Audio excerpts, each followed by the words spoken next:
At the start of the story, a girl gets brutally killed by her dad, who's totally crushed. He's in tears because he's done it not once, but 99 times.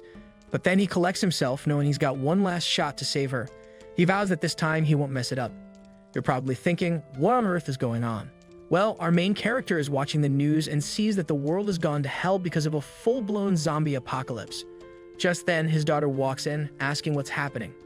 That's when he realizes he has to figure out a way to keep them both alive. But as they step into this crazy apocalyptic world, he fails to save her from a horde of zombies, and the undead get him too. Then, out of nowhere, he wakes up and sees the number 99 on his forehead. The first thing he does is check if his daughter is okay. Without a word, he goes outside to find a safe spot. While she argues with him, he tells her to hurry, but a zombie jumps on him. He freaks out, dies again, and realizes his count has dropped to 98 lives left. Also, he can save his daughter. This time, he fights off a bunch of zombies and tries to stay away from other humans, but they still capture both him and his daughter. He's relentless, smashing zombies with a baseball bat. Just as he finishes off the last one, he turns around to find his daughter has turned into a zombie. She still reaches out for him, but he's devastated and shoots himself. When he comes back to life, he's in tears. This time, his daughter senses something's up and asks him the same question. He's calm now, hugs her, and promises that no matter how many times he has to go through this, he'll keep her safe. He tells her to trust him. Soon, he's holding the lifeless body of his beloved daughter, but has managed to find shelter with some humans. He spends years there, all while figuring out if it's safe for his daughter. With this being his last chance, he wants everything to count, so he plans to visit her grave and end it all. Waking up to his last life, he remembers all the mistakes he made over 40 years that put her through so much pain. This time, he's determined to ensure Damie survives, no matter what. As he opens the door to their place, a crowd of zombies is already waiting for him. He thinks about one thing he never wanted to consider because it terrified him. As the zombies charge at him, Damie tells him to close the door. Instead, he pushes her behind him, steps outside, and locks the door. Damie runs to the door, crying, wondering what her dad has done, while zombies start clawing at him. But the pain of losing his child hits him harder than anything else. He remembers his sweet Damie and assures her from the other side not to cry. As he starts to fade away, something inside him ignites when he thinks of his daughter. Suddenly, he finds this burst of strength and starts taking down the undead left and right. Even after getting bitten, he retaliates, tearing off a zombie's head with his teeth. He punches another one hard in the gut and slams it down. The zombies just keep coming, but he's out here like a warrior. Just one look from him makes them back off. Meanwhile, Damie is calming down inside the house. The door swings open, letting in a ray of hope. The sight of her dad standing there, looking like a total beast, makes her heart race. He tells Damie that even if he's not human anymore, he's still going to protect her from becoming one of them. We're now in day 7 of the outbreak, and things are getting tense in Seoul, especially in the Mappo district. At this grocery store, a bunch of soldiers are standing guard, acting all tough and questioning how 2 survivors made it here when the place is crawling with zombies. Out of the shadows, our hero stays quiet while the lead soldier, who's a bit of a know-it-all, warns him he'll get shot. The dude's got his sights aimed straight at him. The egghead even calls him out, guessing he's some celeb just because he's rocking sunglasses. Then we meet Captain Cha, a tough-as-nails baddie who rolls up and tells them both to scram. She doesn't trust these two and makes it clear there's no shelter, so they better move it. Shigun gets all up in the hero's face, telling him to just get lost. But Minsuk, the dad, isn't having it. He's worried sick about his daughter's asthma causes getting way worse after a week of running. He pleads with the soldiers to help her, even offering to sacrifice himself if it means saving her. This display of love makes the captain furious. Even the egghead thinks Minsuk's just being foolish, especially since their captain isn't really the type who cares about feelings. But then, Egghead sees something surprising. Captain Cha is actually struggling to hold back some emotions. She ends up letting them join the group because they could use more hands. Our hero smirks, knowing the captain has a soft spot for parents willing to do anything for their kids. Damie, though, is super annoyed with Minsuk for that stunt, feeling like he almost ditched her. She's faking her asthma and coughing, but only Minsuk really knows what's going on. He's worried sick about her mental state, especially since everything's changed dramatically in just a week. On top of that, he somehow gains zombie-like powers after getting bitten, making his body feel totally off. In those early survival days, the mart was great for supplies and security, but Minsuk is distracted by a collapsed building nearby that he's never noticed before. One of the soldiers is taken aback and teases him, asking if he thinks he can see the future. Minsuk explains that a few days ago, a horde of zombies attacked. The captain heroically baited them into the building and blew it up, crushing most of the zombies under the rubble. Suddenly, Minsuk's face goes pale as he spots something terrifying. Egghead laughs, making fun of him for thinking zombies could just pop up out of nowhere.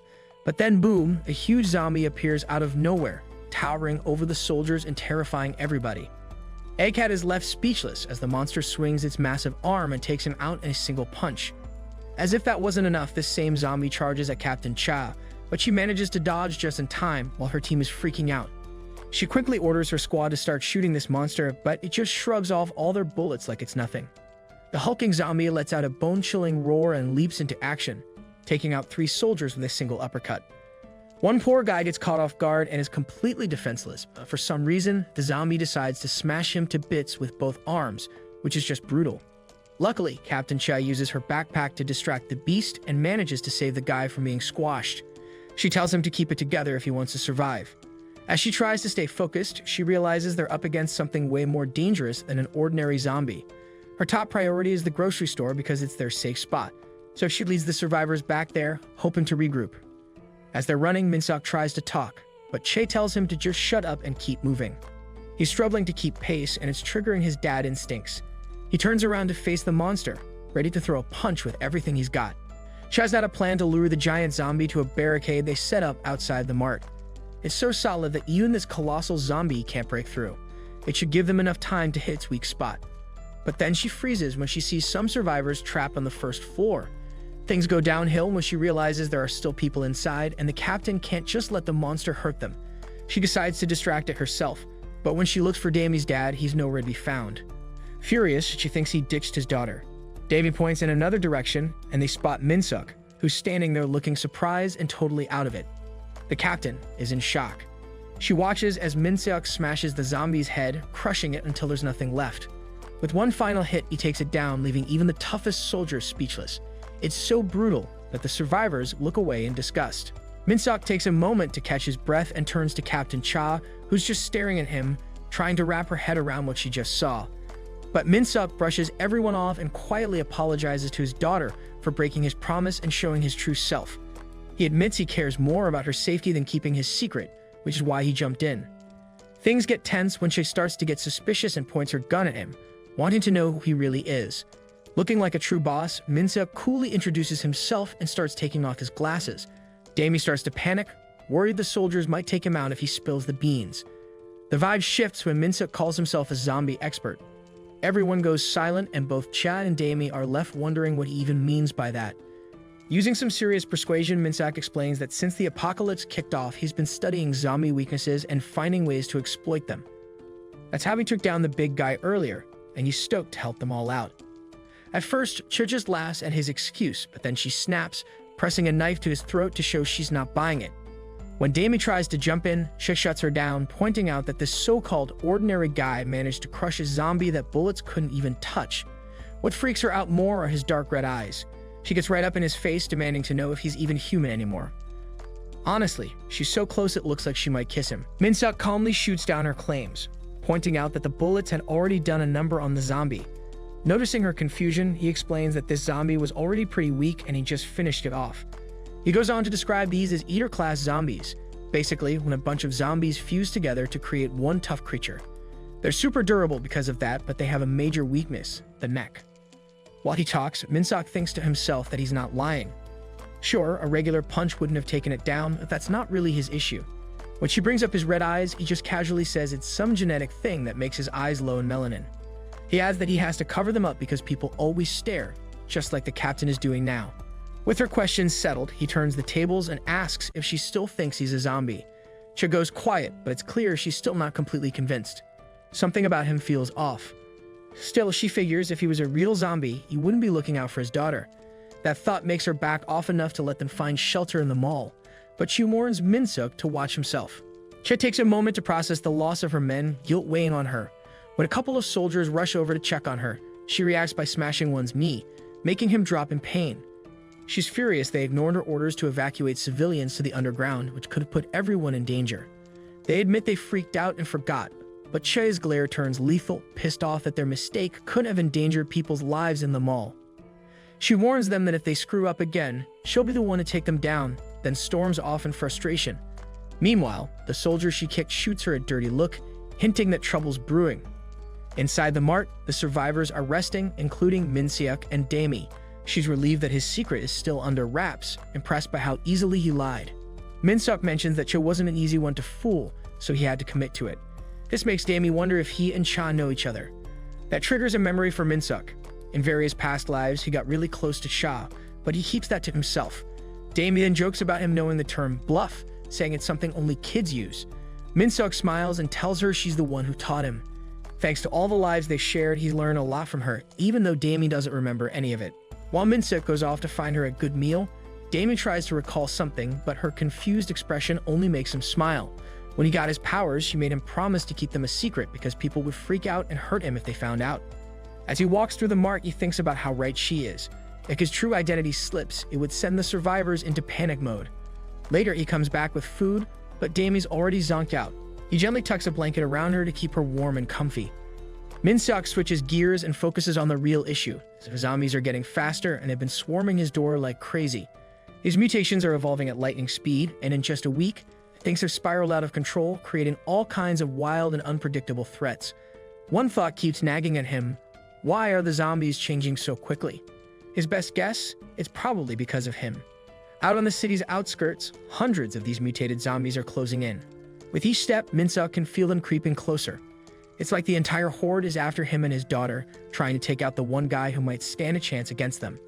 He can't tell if they fear him or just hate that he's around, but one thing's for sure: they see him as a threat. So what does Min-suk do?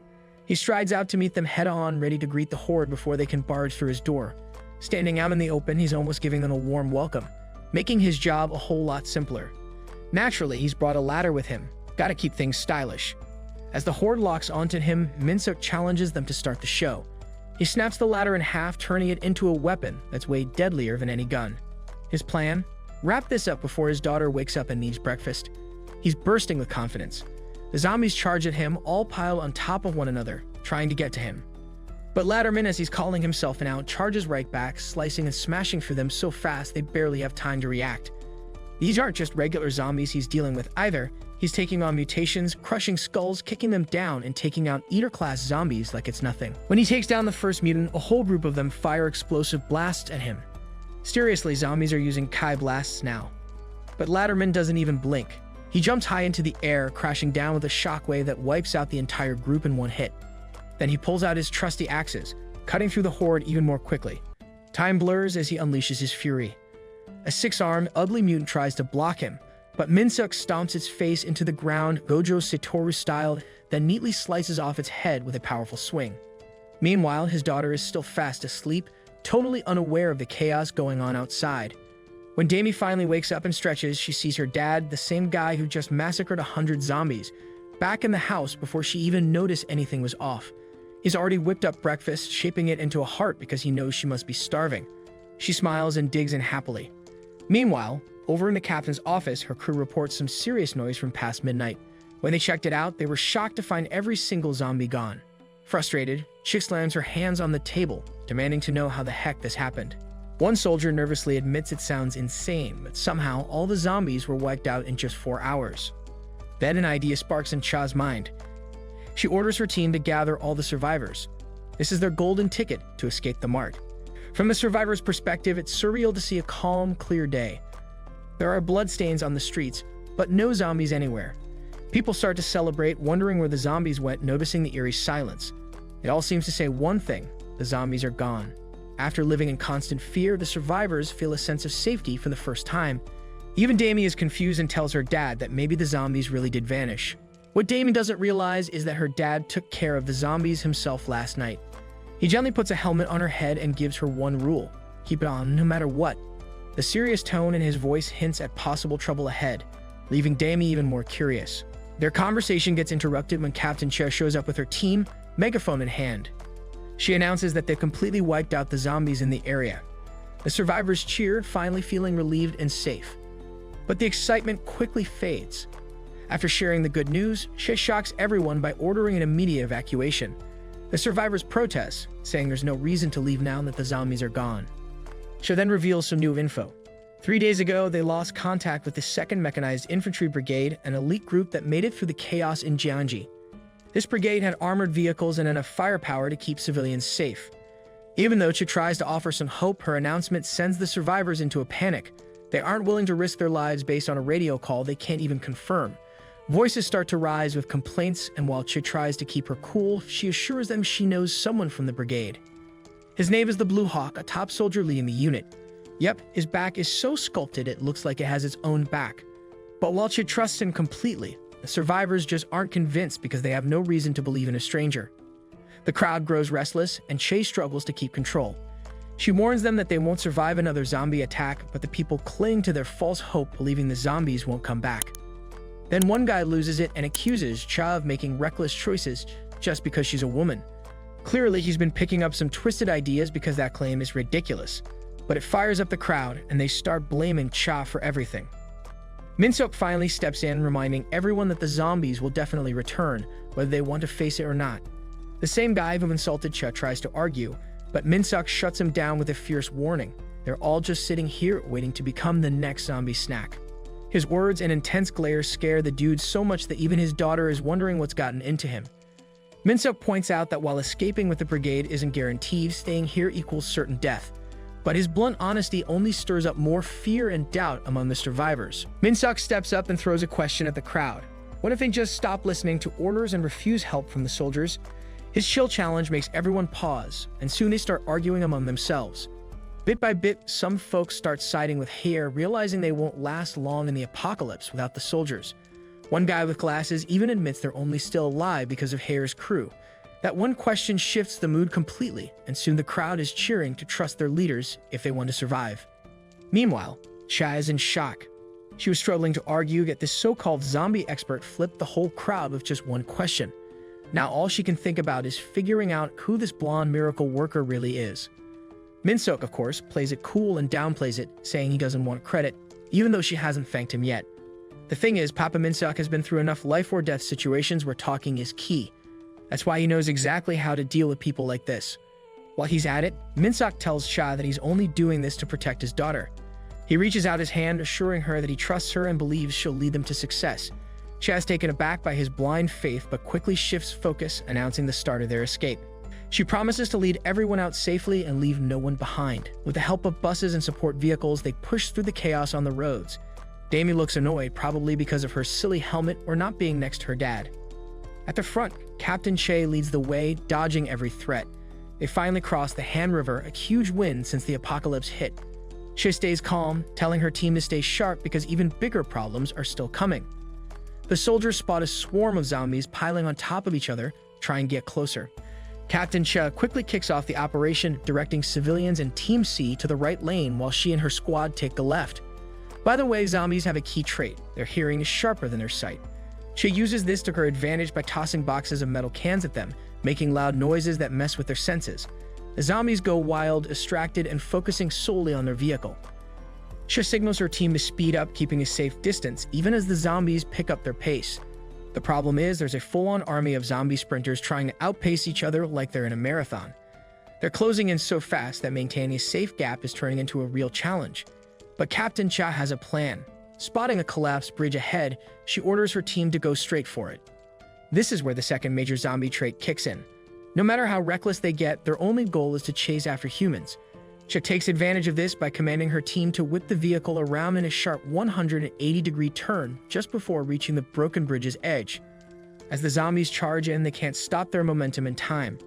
The whole horde crashes into each other and tumbles over the edge, while Cha's team regains control and clears out any stragglers nearby. But the horde isn't done yet. Plenty of zombies are still hanging around. This brings us to their third major weakness. Their backs are super vulnerable. In simple terms, you aim for their rear. And that's exactly what happens when Min-seok rolls in with a big road roller, crushing them from behind and grinding their bones to dust. The road roller turns into a total zombie squashing machine, flattening them like pizza dough. Some zombies are so clueless that they just walk right into it, getting themselves crushed by their own stupidity. It's a brutal scene, and Cha and her crew are left speechless. Min-seok, being huge, uses the roller to herd the remaining zombies towards the edge of the bridge, sending them flying into the ocean. Meanwhile, Damie and the other civilians are on edge. Damie looks upset, still hung up on a fight they had before leaving. In a flashback, we see her arguing with Min-seok, begging him not to take the risky job with the soldiers. Her biggest fear is that her dad's secret might accidentally come out. Luckily, now she watches him return safe, at least for now. Back then, Minseok had casually said he'd just be helping Haer's team, but now seeing him roll back on that massive road roller covered in zombie guts leaves her speechless. Suddenly, Captain Che spots another wave of zombies charging and tells everyone to get behind her.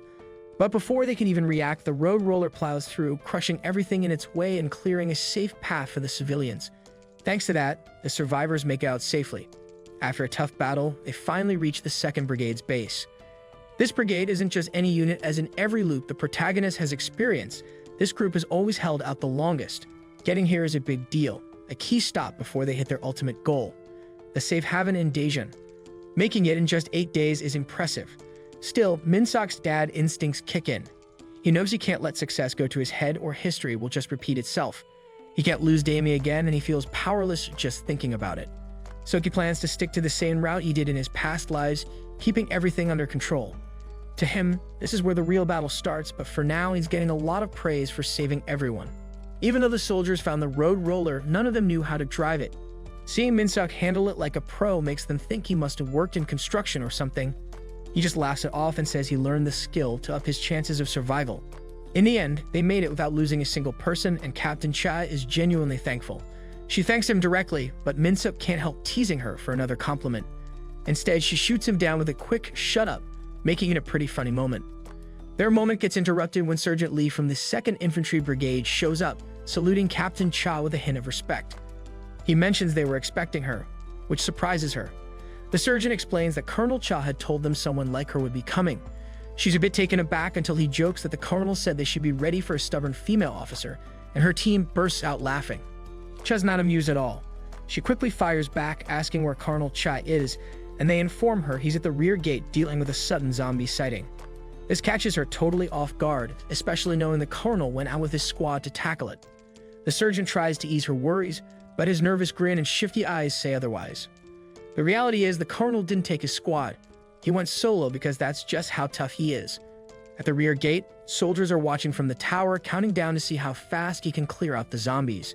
They're cheering him on as he wipes them out in just 35 minutes. This guy prefers axes to guns, convinced that an axe is the ultimate weapon against zombies. He likes to challenge himself, getting a kick out of every swing that sends zombie heads rolling. This is the Blue Hawk, a decorated hero and the big boss of the 2nd Infantry Brigade, Cha Pung-ho.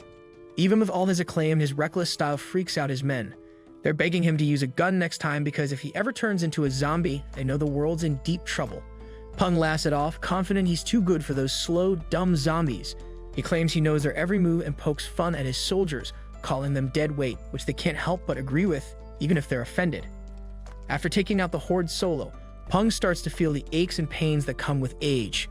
But honestly, killing zombies every day has started to feel like a drag without a real challenge. That boredom gets a jolt when an Eater-class zombie suddenly pops back up, grinning at him.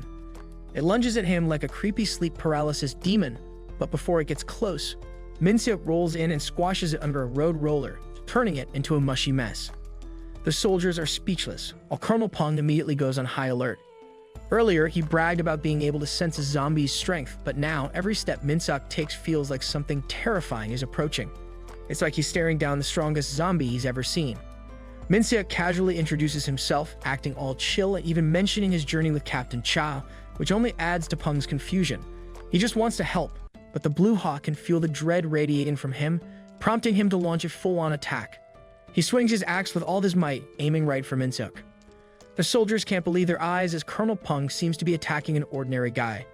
But then, to their shock, Minseok effortlessly catches the axe with one hand, stopping that massive swing like it's nothing, something no normal person should be able to do. Minseok's presence shakes the colonel enough that he quickly orders a red alert, declaring the guy in front of him isn't human, but a monster. Minseok realizes this guy isn't going to be fooled like the rest. He calmly calls Pung by name, then shatters the axe with a single punch, reducing it to splinters. He makes it clear he's here to stay, and first on his agenda is proving he's not a threat. At the same time, Minseok knows he can't just talk his way in. If he really wants to convince the colonel, he'll have to do it through the one thing Pung respects most: combat. Seeing Minseok ready for a fight, the colonel's lips curl into a faint smile, recognizing the challenge ahead. To him, this is the invitation he's been waiting for. Without thinking twice, the colonel drops his gear, ready for a brawl. The Blue Hawk has faced all sorts of crazies, but he didn't expect Minseok to get his love for a good fight so quickly. Zeroing in on Minseok, the colonel launches himself like a missile, eager to figure out what makes this guy so strong. Meanwhile, the soldiers are following his orders, triggering code red all over the base. The sudden alarm has Chid demanding answers, but the soldiers just keep quiet, focused on doing their jobs. Then, out of nowhere, Captain Gok shows up. Before Chid can ask him anything, he boldly shoves a gun in her face, testing her patience. Captain Gok is on high alert, convinced that the monster who attacked their leader has a link to Cha since he called out her name. To him, that's enough to see her as a potential threat too. Cha is confused by the term monster, until the soldiers drop Minsuk's full name, Ryu Minsuk, after he introduces himself. Still, nobody at the base recognizes him except for the outsiders who came with him. Among them, Damie is practically shaking, worried sick for her dad's safety. Back at the fight, Minsuk is tearing through things like he's straight out of a comic book. One punch destroys an entire wall, leaving the colonel dodging in shock. The destruction makes it clear that this dude's power is off the charts. The Blue Hawk finds it almost funny that Minsuk still insists he's just a guy. As the colonel kicks, Minsuk's superhuman reflexes easily block it. In the blink of an eye, he disappears and reappears behind the colonel, moving faster than anyone can catch. Minsuk is ready to land a massive hit, but the Blue Hawk's crazy speed saves him. Even caught off guard, he dodges and counters with a solid punch to Minsuk's face, landing a clean one. It's wild seeing the colonel hold his own against this superhuman. What a total badass. As both catch their breath, the colonel grabs Minsuk by his collar, accusing him of holding back and messing around. That's the only reason he managed to dodge Minsuk's earlier punch without getting wrecked. Minsuk just shrugs it off, saying he's been taking it easy because if he really went for it, the colonel wouldn't stand a chance. This isn't just some empty talk from a cocky kid on the street. It's straight from a guy who can smash walls with his fists. It's a tough pill for the colonel to swallow, but deep down, he knows it's true. From the first move to now, his instincts are screaming that he's seriously outmatched. Confused and looking for answers, the colonel wants to know what Minsuk's deal is. Minsuk says he's here to ask for protection. The colonel bursts out laughing, thinking it's ridiculous that the strongest guy he's ever fought is now begging for help like a scared civilian. But Minsuk isn't worried about himself. He reveals the real reason, his daughter Ryu Damie, who's stuck with soldiers alongside Hai. Even with all his crazy power, all Minsuk wants is a safe spot for his daughter with the brigade's protection. Knowing that words don't cut it, Minsuk drops to his knees.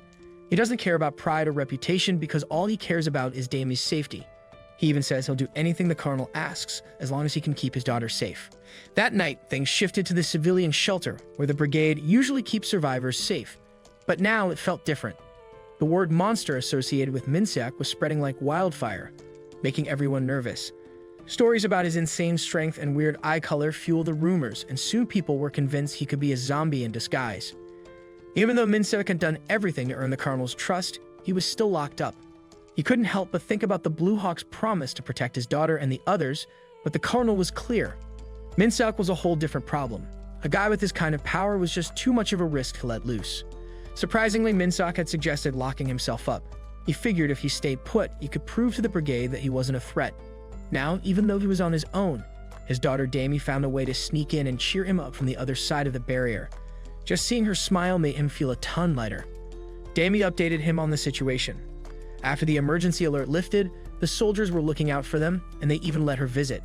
She mentioned how she didn't like the crowded shelter, though. Minsuk felt bad for not keeping his promise, and while he apologized, it threw Damie off a bit. He was all about feeling guilty because he worried she was disappointed that he didn't protect her like he said he would. But Damie wasn't having any of it. She banged on the window and reminded him of all the good stuff he'd done. If it weren't for him, the civilians wouldn't be safe. She encouraged him to let go of the guilt and be proud of himself despite what others thought. It stung to see her stand by him when so many doubted him, but Damie's trust in him didn't waver. She reassured him one last time that she totally believed in him. Their moment wrapped up as Damie realized she had to hurry back for roll call. She waved goodbye and dashed off, leaving Minsuk feeling warm inside just from seeing her, even while stuck. Reality hit hard when Damie walked away and she couldn't hold back her tears. She was trying to be strong in front of her dad, but it was a struggle. Minsuk felt the same way, and even though they shared a sweet moment, they were both hurting from the separation. Things started to look up when Sergeant Lee swung by Minsuk's cell to let him know the colonel wanted to meet. In the next scene, the Blue Hawk points to a spot on the map where they think some survivors are still hanging on. They just got a signal confirming it. But with that signal came some weird, unknown frequency. They didn't have time to waste cause this mission needed a tight, efficient team. So the colonel had put together an elite duo, more precisely, just him and Minsuk. It was clear they were about to take on the zombies with their two-man operation. But the colonel also had something else in mind, that he wanted to see if Min-seok had the guts to do whatever it took for his daughter. As soon as Min-seok heard those words, he casually snapped his chains like a superhero, showing he could have broken out whenever but chose not to, just for his daughter's sake. He asked when they were heading out, and the colonel just smiled and said they were leaving right away. In the final shot, the two of them radiated an intense vibe, making it obvious the zombies at Goopable Station were in for a rough time, and thus kicked off the Goopable Station rescue operation. Now we roll into a station. The place is in total havoc, everything abandoned. In one corner, a little kid is babbling in her mother's arms. Some survivors are hiding deep inside the station. As the child makes noise, the survivors grow increasingly annoyed. An old granny hushes them all, but no one notices the real reason the baby is making noise.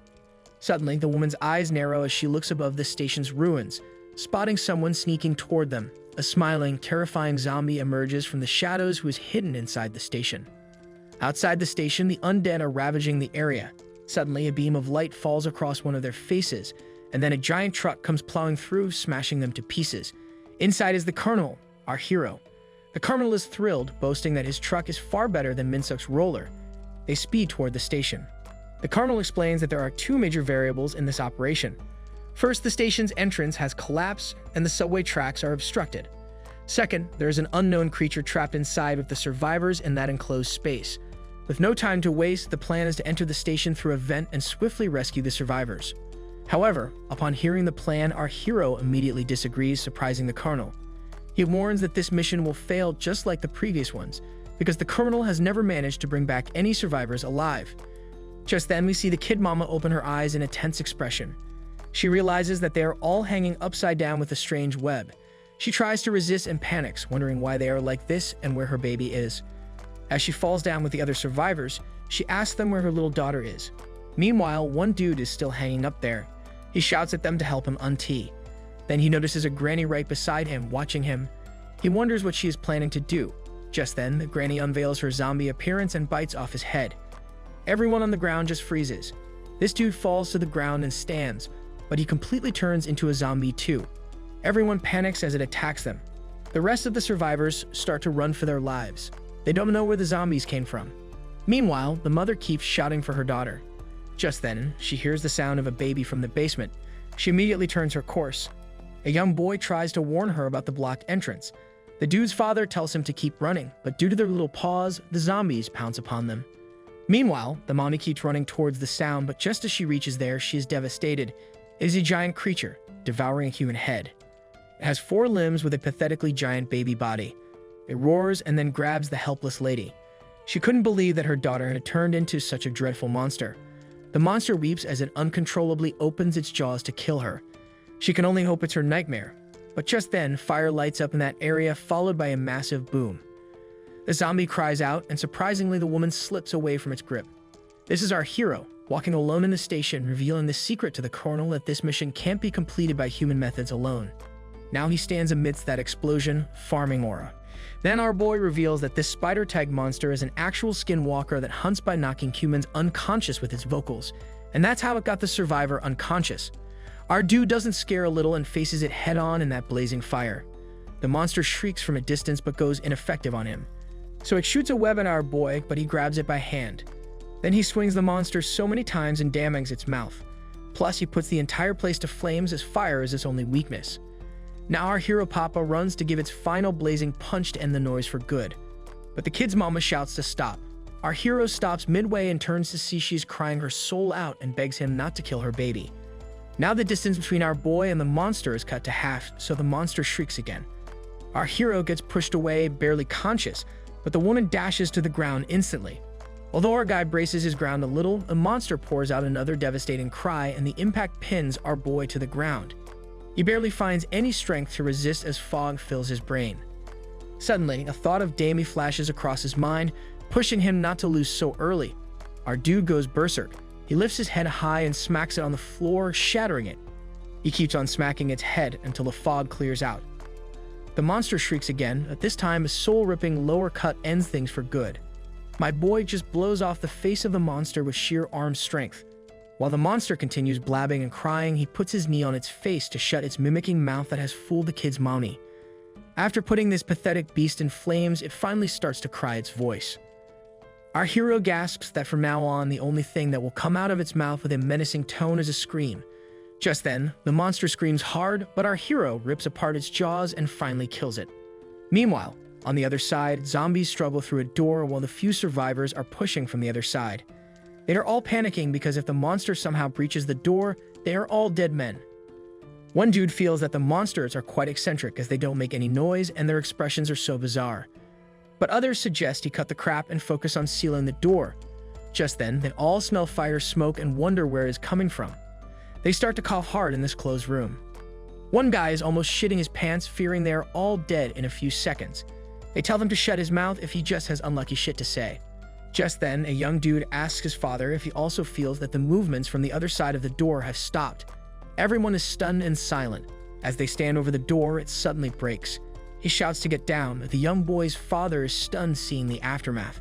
He asks who it is, but little do they know it's Min-suk, who casually walks in carrying the unconscious lady after killing every single zombie in the station. Now you might be wondering why Min-suk hasn't used the Balsi Colonel at all. Actually, he clears out the entire area outside from zombie threat, and the plan is that our hero will handle the rescue operation inside the station while clearing out the track. After all, the total number of survivors is surprisingly 37. In that isolated place, it is impossible to rescue any. In the rescue process, once we are stunned as we clear out the debris, there is a little baby found in very good health in a vent. Her mother is surprised to find it and to see it safe. So in total, nearly 40 people are saved, and it is a miracle. Everyone is rejoicing at being finally rescued. Our hero becomes the man of miracles. Meanwhile, the captain is stunned, the soldiers are truly amazed, and even the colonel compliments our boy that he has passed. Her daughter comes to her father, and as everyone rejoices, she is finally relieved and happily embraces him as he is totally fine. Now in the aftermath of the operation, there are a few survivors who get injured and are dressed in the living quarters. A soldier notices that one guy is coughing a lot and keeps sleeping. As he gives him a fruit, he casually tells him to rest as he will bring him medicine later. The other sergeant thinks, and as he closes the door, the guy lays down there with eyes closed. Suddenly, his neck infection spreads, and in the next moment, he is converted into that skin crawler. Inside the brigade, everyone is celebrating with the rescue team. The colonel is laughing loudly and tells our hero that he always knew he had it in him to do something amazing, but he never thought he'd pull it off this well. He suggests they party all night, but keep it low-key. If he drink too much, those who didn't make it might feel down. He raises his drink to the bottles and the stars, honoring those who are gone, then clinks glasses with our hero to toast the ones who managed to escape this nightmare. But our hero just stays quiet. After a beat, he asks the colonel why he's not curious. Back when everyone thought his plan was doomed and he turned into a monster, why didn't the colonel ever ask him what was up? The colonel replies that he already knows. He isn't really interested in the backstory. For him, our hero is just confused. What matters is the determination to save people from this hell, and that's all they really need. Our hero smiles and says the colonel hasn't changed one bit. The colonel frowns, but our hero brushes it off. The colonel then asks why our hero was still hanging around when his goal was Daejeon and he could have gotten there already. Our hero explains that he's got stuff to take care of with this brigade. He pauses for a moment, thinking about how every time he gets impatient or rushes things, he ends up losing his daughter. The colonel gives him a knowing nod. Our hero asks how the colonel could possibly know that, and he replies that he can just tell by looking at him. He goes on to say that a child is the most important thing in the world, but also the toughest to handle. Our hero mutters that he hasn't seen Captain Cha around, and as he trails off, the colonel shifts uncomfortably. Just then, Davy walks over and says she's going in first because she's feeling more tired than usual. Her dad gets up to join her, saying it's dark outside and they should stick together. The colonel watches them with a cold stare, puzzled at how the guy can still smile like a dad. His expression hardens as he decides he can't let Min-suk leave. His face twists with anger as he thinks this gives him a chance to execute Pongho's plan again. He turns to Captain Cha, asking if he brought the beer, but then suddenly freezes. The captain looks pale and is sweating profusely, stammering that there's a serious issue. The scene shifts back to our hero walking with his daughter, worry etched on his face. The colonel's words keep echoing in his mind, that a child is the most precious thing in the world, but also the hardest to control. Our hero asks if she is ever scared. Even though he looked different, she accepted him without hesitation, so wasn't she afraid of him at all? Her answer cuts deep. She says she's afraid every single day. She is scared that one day her father might kill her too. She says she's done pretending to be a good daughter. Then looking him right in the eye, she demands to know where her real dad is before turning away, calling him a monster. He feels a wave of dread wash over him, but she shakes him, pulling him out of it. She asks what's going on in his head. He forces himself to say it's nothing. She laughs, but suddenly starts coughing. He asks if she's all right, and she admits it just won't stop. He tells her to throw on a jacket and head inside while he goes to get some medicine.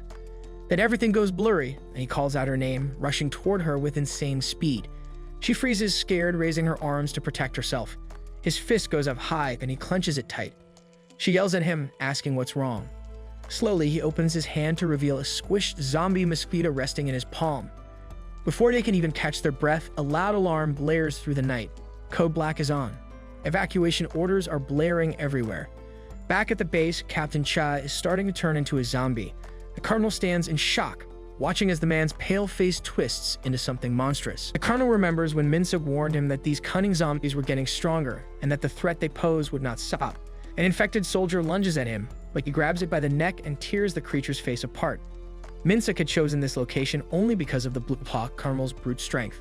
Everyone is on edge from the zombie infiltration inside the brigade, so the Colonel orders them to lock themselves inside the shelter without wasting a second. As they move, he glances at the infected soldier's head and wonders how the virus spread through his brigade. He notices a scar on its neck. Just then, someone shouts that more zombies are swarming toward them. A boot slams down on the zombie's head, and the soldiers are barely saved by the Colonel.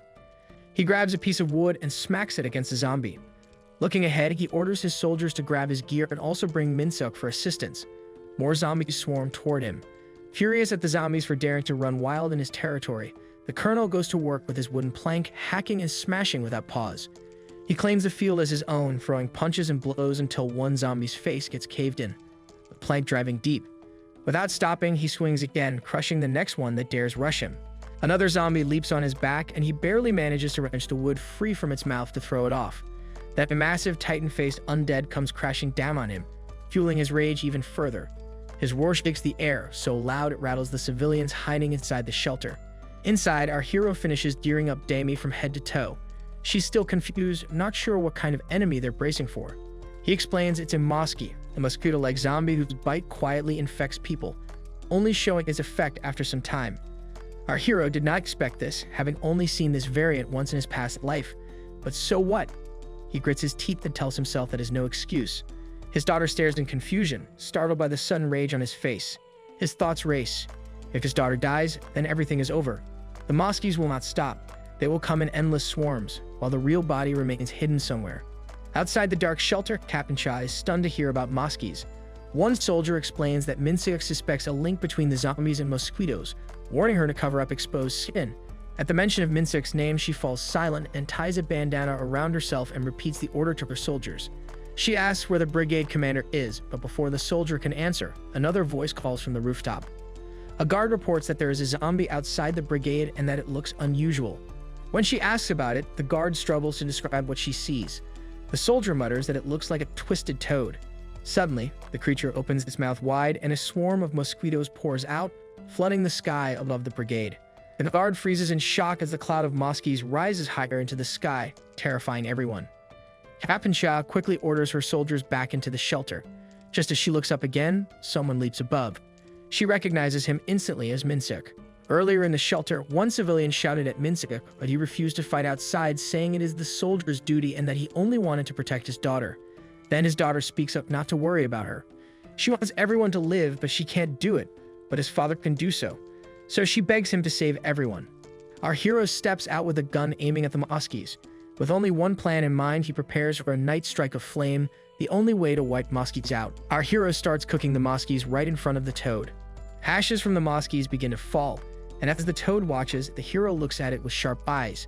The toad leaps high enough to avoid the flames, making the hero grit his teeth, but then he jumps after it. As he lands, Captain Cha catches him by rolling her jeep right under him. Our guy is surprised, but she asks if he knows how to kill the toad. He reluctantly said yes. While speedily chasing the toad, she says it's good. They'll deal with the undead first. She has questions piled up like a mountain, and if Min-suk mocks her with lies again, she will never let him get away with it. The hero looks at her in silence, then sits down and lets her cook. The scene shifts to a valley where there is a creepy cave opening where a little toad jumps inside. It starts to scream and suddenly a faint red appears and it turns out to be a whooping five-eyed elite creature zombie called a slider that replicates, spawns, and multiplies its kind. One panicked toad leaps towards the cave because the main body of it is a slider, which usually hides in the darkest places, like caves, making it hard to track down. That's why our hero feels the need is to ambush. He sneaks, attacks the giant toad, and slams it hard on its head. Before dying, the toad releases a swarm of moskies into the air. The nasty bugs buzz straight toward our guy, but a sudden burst of fire sweeps through, burning them up instantly. Captain Cha steps in with her fire gun, covering his back. They come back to their jeep, and she gets the update from the brigade. She informs that the brigade is entirely in a complete cleaning stage, so all the civilians and Min-seok's daughter are safe now. Even if a problem arises, the brigade has the resilience to recover quickly, and that resilience isn't by chance, it's only possible because of strong leadership. Our hero says that's why he came to the colonial brigade. He thanks her, but she says to forget it because he's the one who saved them after all. The quick suppression was thanks to the accurate first response, and she heard the one who made that call was also him. But suddenly, our hero says it's not over yet. Looking at that cave opening, he says if they don't kill a host, the brigade will be in danger again. And the matter now is just killing the slider. Captain Cha says so he needs to cut off its retreat, right? Our hero says that's right, he is giving it no chance to recover. However, that won't be enough. He recalls that the creature's greatest trait is excessive proliferation. It keeps multiplying its spawns so many times that it is impossible to count. He remembers from his previous life that their bodies are linked in a network. So even if the host is killed, if the respawn remains alive, the host regenerates. The captain concludes that then there is no way. After a moment of silence, she says once again, "Do you have a way, right?" Our hero says yes. Min-seok enters the cave and smacks his stone wall. His blow was so powerful that all the stones above the cave fell, and the opening just shut down, leaving Captain Cha outside the cave and him locked up inside with the sliders to keep killing until it dies. Our boy thinks about the possibility of zombies attacking her daughter to get that dopamine hit and says that killing the slider all at once, his rage is far too hot for that. So he turns on fighting the slider and his cry even echoes outside the cave. Captain Cha is perplexed about Min-seok's crazy actions. She remembers the colonel saying that Min-seok is not just for their brigade, he is humanity's answer. Just then, a soldier speaks from the walkie-talkie. As she responds there is no answer, she repeats again, but there is silence. The next day starts, and while the sun shines bright, a bloody hand shows up from the cave rubble. Min-seok shows up after 18 hours locked with a slider. The slider respawned a staggering 7 million entities, and every one of those entities was annihilated by a single transcendent. Every bone in his body was shattered during the fight, but then he began to realign his muscles, knitting back together as he rose to his feet, radiating an indescribable aura. Back at the brigade, Captain Cha is shocked to see the commander. The commander munches on snacks, confused by Captain Cha's expression. She looks annoyed because she's been calling on the radio non-stop and no one answers. Out of nowhere, the commander bursts into laughter, which makes her face go pale.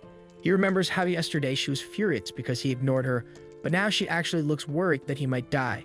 A soldier quickly explains that the commander wiped out all the zombies without using a single piece of gear, and all the citizens were evacuated safely. The commander admits he's a little hurt, something he's not really used to, while Captain Cha thinks to herself that worrying about an old monster of a man like him makes her look like a fool. The commander tells her not to speak to her superior like that, then suddenly asks why she's alone. He wants to know where Min-seok is and if she managed to take out that toad-like zombie. She remembers how yesterday he said Min-seok was humanity's answer, and she starts to understand those words as she looks at Min-seok, drenched in blood and staring right into her eyes. Days go by, and while enjoying a cold drink, Captain Cha feels grateful to Min-seok for giving them these peaceful, safe days. Looking down, she notices the commander chatting with him. She heads down, thinking it's the perfect time to talk. Quietly listening, she hears the commander asking why Min-seok and his daughter need to leave that very night. The commander worries, saying there's no need to rush to another city because if something worse than a slider appears, their bridge will collapse anyway. He suggests our boy should stay until they build more strength. But Min-seok coldly asks why he should, saying whether these people live or die has nothing to do with him. Hearing that, Captain Cha explodes in anger and storms out, demanding to know what he means. Min-seok doesn't hesitate and says the only thing that matters to him is his daughter, and he couldn't care less about anything else. Captain Cha turns away, furious, and leaves. Later, our hero admits that whenever he follows the early A-Mart route, something always happens. After spending so much time together between life and death, Captain Cha starts feeling drawn to him. Before it grows into something deeper, he thinks he has to cut it off, because that's the only way to keep her safe. When he tells the commander everything, the commander advises him to be careful. He says there's no need to push her away so harshly and wonders if he really believes the next city will be free from monsters. He even suggests it might be better if they work together to build the brigade into a strong shelter. Min-seok knows it's a good offer. Together, they could build solid defenses, but he also knows there's no time. In his past life, the slider appeared after 10 years, but now it is shown up in just 10 days. If other elite zombies appear this quickly, the place will collapse long before it can be fortified. So he makes his decision clear. Tonight, he and his daughter are leaving for Daejeon. The scene shifts to a strange creature looming over a city. It has grotesque, infected floral parts and prowls with other zombies moving in one direction. From a distance, our hero speeds toward them in a roller. The creature lets out an ear-piercing cry, but before it can react, a shot tears it apart. He remembers the proposal he made to the commander, which is why the commander now fights alongside him. Their vehicles roar toward the monsters as they unload ammo, cutting down zombies in their path.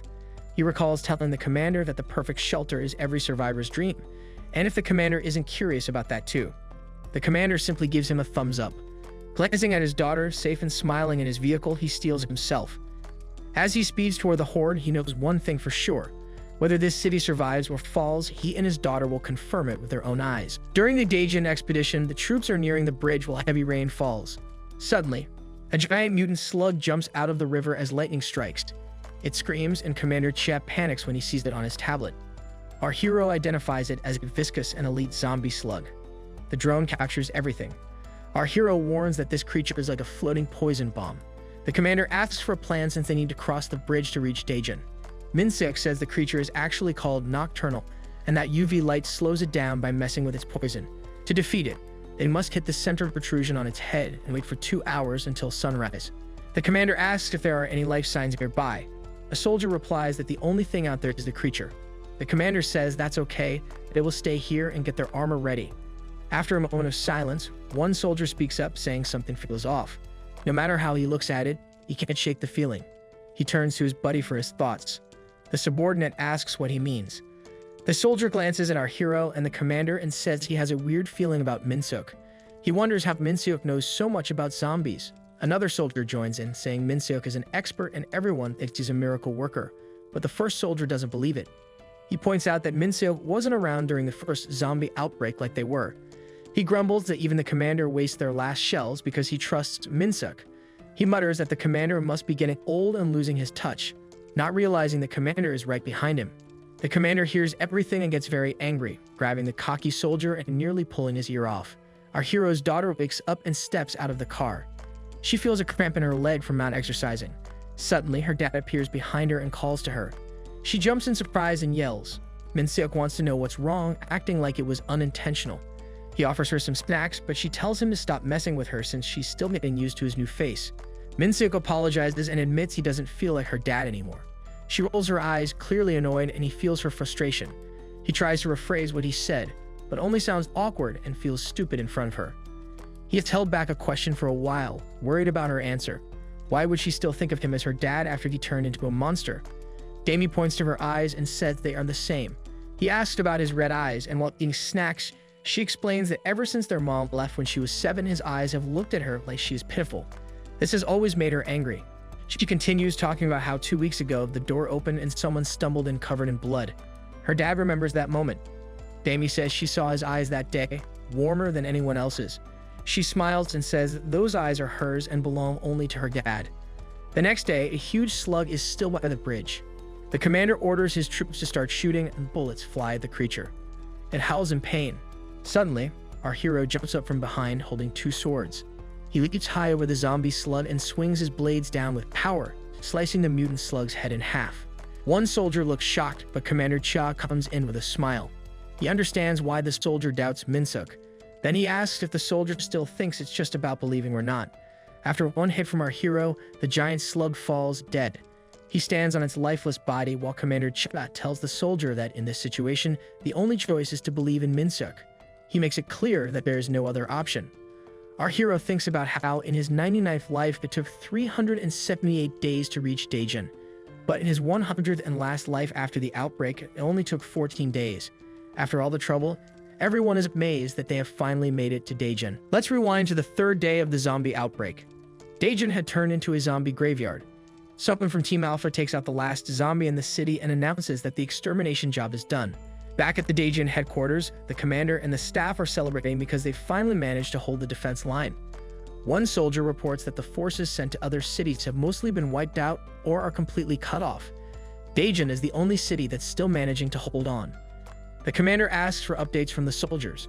The reply is that after the last communication and Argo holding the line, there's been nothing else. Frustration builds for the commander. The zombie outbreak is spreading too quickly and too widely. He can't come up with a solid plan for dealing with something this unprecedented. He starts to think it might be the end for South Korea. In just 3 days, not only the survivors but even the defense forces are having a tough time in their own city. He expected more from his Blue Hawk unit. Then a team member comes on the radio. This is Alpha. We're looking to expand the operational zone to the Dunson district, requesting approval. The commander pauses for a moment, then grants it. Complete the mission at all costs, Alpha. The masked guy says, copy. That's Ju. The commander's counting on him since he's the only decent fighter left. Ju's Blue Hawk team has taken out a ton of zombies, and because of them, the city is still standing. But then, the weird creature shows up, perched on a tower, and gets everyone's attention. This guy is definitely a zombie, and you can feel the killing vibe from him even miles away. Back in the present, our hero's crew is totally blown away by Daejeon. It's way beyond what they expected. The commander finally gets why Min Seok wanted to come here. One soldier can't believe Daejeon is even dealing with the zombie apocalypse at all. But Daejeon notices her dad looks puzzled about something. She calls out to him, but he's lost in thought. Our hero can't shake the feeling that something's off because after the outbreak, every city in Korea went down, including Daejeon. But somehow, Daejeon has been slowly pushing back, taking back territory bit by bit. When he first got to Daejeon, only a couple of districts were secure. Now there are way more areas protected by these huge defensive walls, and all of this has happened in just 14 days. He's lived through so much, but he's never seen anything like this. It really hits him that something's seriously wrong, so he tells his daughter to stick close from now on. She gets worried and asks why he's trying to scare her. The commander tells everyone to gear up and head into the city. One soldier steps up and says he has something to report. He shows the commander a tablet and admits he's not exactly sure, but something feels off. While passing through the last city, he spotted a massive plane with huge lines on the ground like someone had drawn them. Commander Chell looks confused, but the soldier keeps going. He explains that the lines were way too big to see clearly, so he sent drones to check it out. He pulls up the footage for the commander to see. The commander studies it, trying to figure out if it's just some giant doodle and why it's even there. Just then, Minso barges in and snatches the tablet, not caring that the commander might be annoyed. As he looks at the screen, he goes quiet, filled with dread as he realizes his worst fear has come true. At the same time, a soldier at Daejeon Expo Tower is reporting that they've spotted 10 unidentified people near the mountains. A recognition team is already on the way. He's talking to a guy in the shadows who tells him to take no chances and to bring them back safely, saying that's the only way she'll be happy. This guy has figured out that the lines in the fields were drawn the same way as those from the goddess who gave our hero a bunch of lives. He repeats his order to not leave anything to chance. Our boy doesn't notice the growing unease inside him. Finally, in Daejeon, he realizes why he was so eager to come here. He's about to face a major wave for the first time. A couple of weeks back, people were just watching the zombie outbreak unfold like it was some strange concert, totally numb and helpless, like candles just waiting to get blown out. They had already lost so much: family, friends, even their will to smile. Then, out of nowhere, Baek Do-hyun showed up. When he stepped onto the stage with that bold, confident vibe, it was like the crowd finally woke up. Baek, the mayor of Daejeon, just his presence seemed to lift everyone's spirits. He talked to them about the crazy crisis they were facing, but reminded them that they had made it this far for a reason. The crowd cheered him on, feeding off his energy. He made it clear that survival wasn't just about luck. They were the last bit of hope left in this messed up world. Some folks even got emotional, realizing they were still standing because of him. The chants of his name grew louder, and then Baek made a serious promise. He would protect the city until the end and wouldn't let that last spark go out. As the crowd cheered and his name echoed in the night, our hero and his crew hummed out off to the side, just taking it all in. Captain Chow leaned over and asked our boy if this was the Daejeon he had mentioned before.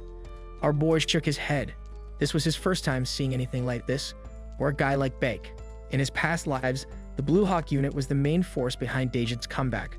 But now, they were just flunkies, and one key person was MIA, the Blue Hawk unit leader, Shin Ju-woo. Our boy frowned, thinking about where Ju could be, what had gone down, and who the heck this Baek Han really was. Then Baek turned back to the crowd and shouted that there was something to celebrate today. The goddess had sent new arrivals to the city. He pointed to our boy and the others, and the whole crowd went wild, cheering to welcome them. Before the crowd can even take in what Baek just said, a massive explosion goes off behind the stage. Smoke fills the area and our guy and his crew start coughing, covering their mouths. He quickly checks on his daughter, then narrows his eyes. This wasn't just a random blast. Someone threw a smoke grenade. But who? His thoughts barely form before things take a serious turn. Through the smoke, someone steps up behind Baek, puts a gun to his head, and without a second thought, pulls the trigger. The gunshot pierces through the chaos, and Baek drops like a rock. The crowd goes wild with panicked screams. The mayor has just been assassinated by someone from Alpha Team. His teammates tackle the shooter to the ground, utterly shocked. But then they look closely and freeze. It's Shin Ju-woo. Our guy is stunned. Ju-woo? Why would he do something like this? Shin struggles against the soldiers, yelling at the crowd that it's all over. He pleads with them to wake up and stop believing Baek's lies. But then something unbelievable happens. Baek slowly gets back up, blood running down his face, and spreads his arms like everything's fine. The square goes dead silent. A girl gasps, he's alive. Shin's face twists in fury. He calls Baek a monster. Baek laughs, sounding almost happy, and calls it a blessed day. He turns the whole situation around, pointing at Shin and branding him a vile demon who tried to kill him. Guards rush in and drag Shin away as Baek orders his immediate execution. The crowd turns on a dime. They lap up Baek's words and start yelling for Shin to die, calling him a filthy demon traitor. Baek raises his hand, and it goes completely quiet. He starts preaching, saying that he came back from the dead thanks to their faith. He calls them the citizens of Miracle City, and the crowd goes wild, cheering and crying like they're at a revival. One girl even screams that the goddess of Gyrion has come into their hearts. Baek keeps the vibe going, talking about reigniting the dying flame and sharing their shining history with the world. People are in tears, totally caught up in what he's saying, while Baek shouts to the sky, calling Dajin the Miracle City. His voice is booming like a hardcore preacher. Captain Cha and our guy just stand there stunned. They can't believe what they're watching. Thanks for watching, everyone. Since you made it all the way to the end, smash that red subscribe button and hit like to show your support, and see you in the next one.